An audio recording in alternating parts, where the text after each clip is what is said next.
আপনাদেরকে জানাবো আজকে জিম সম্পর্কে কিছু অজানা কথা। মানুষ জিমে যায় বিভিন্ন কারণে। কারোর মন ভাঙা, কারোর শরীর খারাপ, কেউ যায় একটু শরীর বানাতে, কেউ অনেক কিছু।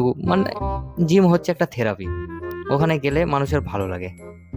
তারপরে দেখা হয় কিছু আবাল পাবলিকের সঙ্গে।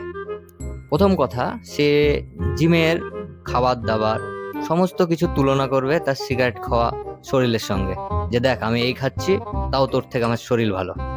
তারপরে তুলনা করবে যে তুই মাথায় ক কেজি বস্তা নিয়ে উপরে উঠতে পারবি, এরকম কিছু একটা কোনো একটা লেবারের সঙ্গে তুলনা করে বসে থাকবে।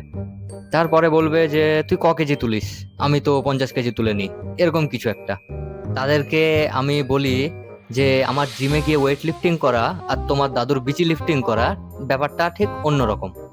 তুমি তোমার বিড়ি সিগারেট নিয়ে থাকো, আমি আমার শরীর নিয়ে আমি থাকি, সেটা পার্সোনাল ব্যাপার।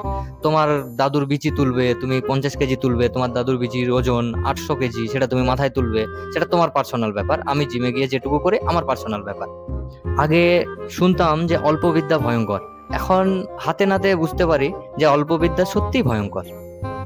সামনে না জেনে পিছনে না জেনে একদম নাসার সায়েন্টিস্টের মতো কথাবার্তার জ্ঞান দেওয়া কিছু আবার লোকদের এখন নেশা হয়ে গেছে বা পেশা হয়ে গেছে। কারো শরীর খারাপ হলে যেমন ডাক্তারের কাছে যায়, সেরকম যদি মন খারাপ থাকে বা কোনো কিছু ভালো না লাগে, তো সেই দিকে জিম হচ্ছে একটা থেরাপি। জিমে ওখানে মানুষ বডি বানাতে যায় না, ওখানে যায় মানুষ নিজের মনটাকে হিল করতে। যারা যায় এটা তারাই বুঝতে পারবে। রাস্তায় দাঁড়িয়ে সিগারেট খেতে খেতে প্রোটিন পাউডার ভালো না, এই জ্ঞানগুলো যেসব লোকগুলো দেয় তারা এইসব জিনিস বুঝতে পারবে না।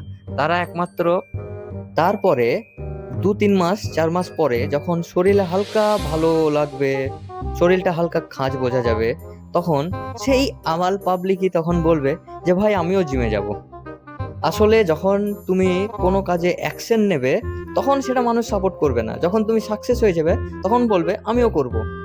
কেউ যখন ডিম বেচে জীবনে উন্নতি করবে, তখন বড় বড় সোনার দোকানিরাও বলবে যে আমি ডিম বেচবো। তাই বলি, যেটা মন চাই সেটাই করো, নিজের মন ভালো তো সব ভালো, সবাইকে খুশি করার দরকার নেই। আমি জ্ঞান দেওয়ার মতো মহান কেউ নয়। তো কিছু আবাল পাবলিক আমাকে এগুলো বলেছিল, সেই সোর্সে আমার এই ভিডিওটা বানানো, আর কিছুই না।